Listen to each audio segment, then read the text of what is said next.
DocuSketch this season. I'm so excited. And build to scale is the topic that we're going to be talking about all season. And there are so many things that I think the DocuSketch team can talk about, even outside of the 360 world, and how you can scale your business and build a business to scale with technology. For sure. So first, for people who don't know you, Nelson, give a little intro. Okay, Gosh, try. I'm old. No, I'm Nelson Higgins. I've been in the insurance restoration field for 43 years now.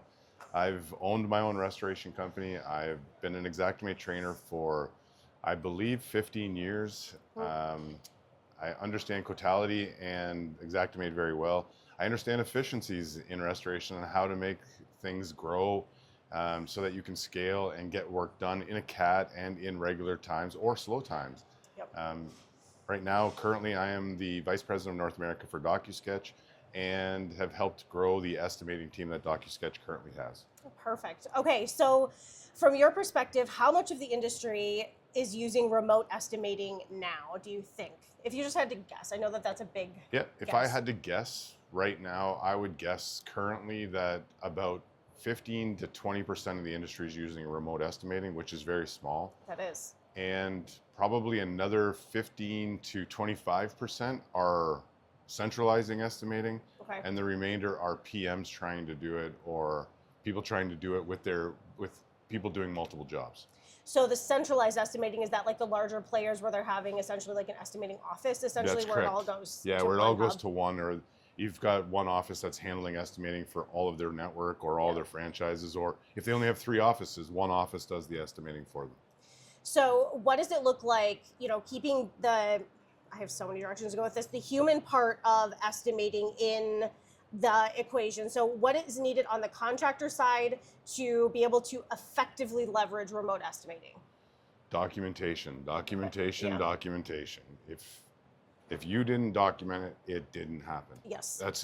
Without that documentation, you can write all the estimates you want. You're fighting a battle of how long do you want to fight the battle to get paid, and is it worth fighting the battle when all you have to do is take a 360 or take a photo of what you're trying to estimate. It goes a long way in being able to say, here's my justification that it needed it, or here's why we had to do it. Yeah.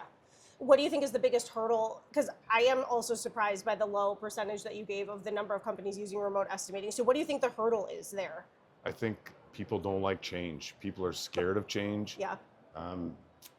People are scared that a remote estimating team is not going to give you the value that you could give yourself doing it. Okay. One of the reasons. The other reason is being an estimator myself. If somebody else writes an estimate and I have to go through and review that estimate, it takes me longer to review that estimate sometimes than it is to just write the estimate myself. So I look at it in that fashion. Yep. But in reality, if you start to look at what could happen to not be doing that, so you really can scale and grow more if you have somebody else writing your estimates. So you kind of teased it at the beginning when you were giving your intro, and we are in kind of a slower time in the industry. Claim Correct. volume is down. So how have you seen companies start to leverage using remote estimating to maybe help with those margins, help with like the revenue shift that we're seeing? So currently, if you follow CNR Magazine and Know-How and the cost of doing business, Yep. It tells you what it costs you to write an estimate per revenue. We differ somewhat. I think it's a little bit lower than, I think the cost of business says that it's 10% of revenue for estimating. I think it's probably more like 7%. Okay. And in those slow times, you want to cut the fat. You want to be lean. So you can have remote estimating teams for 1%.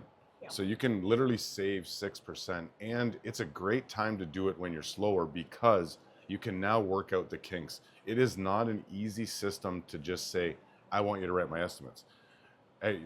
Contractor A, contractor B, contractor C all have a different way they want it written. Yeah. And there's no one right way to write an estimate. And there's honestly, the people that are doing remote estimating are making errors because people are trying it for 1, 2, or 3 estimates. It takes 15, 20 estimates for you to understand a client, for them to understand you. So what advice would you give contractors who are like, okay, I'm going to dip my toe in the water, I'll give it 20 estimates. What are kind of some best practices on the contractor side to help nurture that relationship, move it forward, make sure that it's solid between the remote estimator and the company? This is a great question. So because I come from that estimating world and I started an estimating company and we grew it very fast, and there are many clients that will come and say, we tried it out and we just didn't like it. It was okay, but it wasn't the greatest compared to how we do it now. Uh-huh. Back then, we just took it and said, here's your estimate. We wrote it and there was no communication. Yeah. When we take a serious client now, we actually take that client, we put them through a weekly 1-hour meeting for feedback.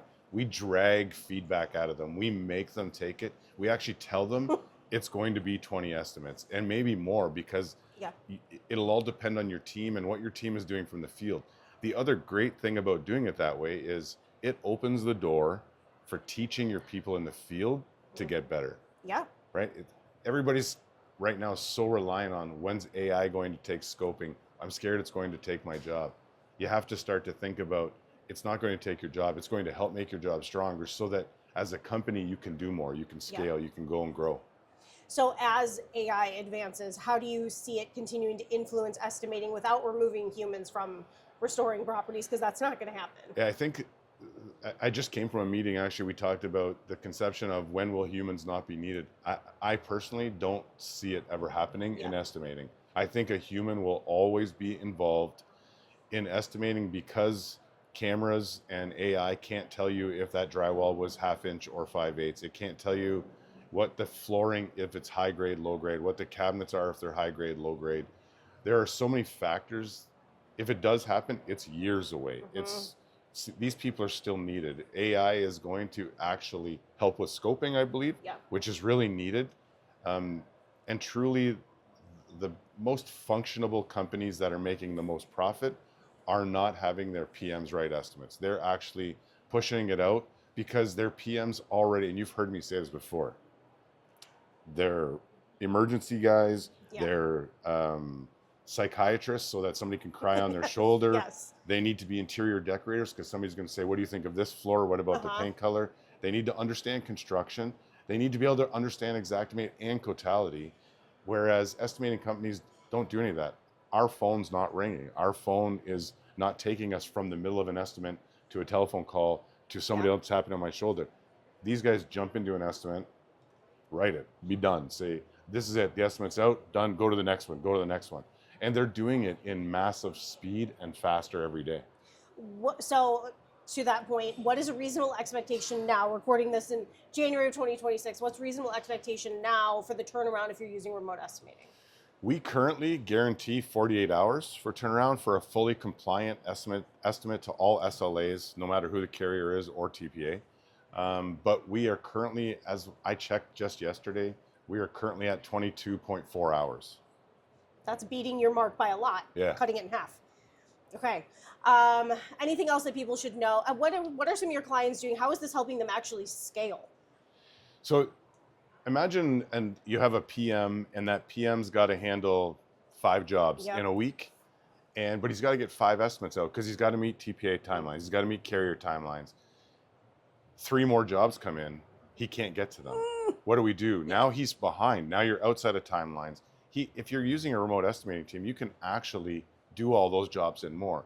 I tell people all the time, if you're using remote estimating and you're using it properly, you can actually double the workload of any one person without having to hire. So you can double your business without having to hire office staff to do it by using functionality of 360, centralized estimating, and then setting up properly to have an intake person take it, load your photos, do everything you need done, and get it up the door. Centralized estimating now is getting to the point, especially for us, we're loading all the photos with the help of AI. We're actually labeling everything. We're making sure that we're running all the compliance so that we know when it's going to get passed, it's going to get passed through. We're currently running at a 94% zero rejection rate. Wow. Yeah. So kind of on that point, do you have any, I know you're continuing to meet with your clients.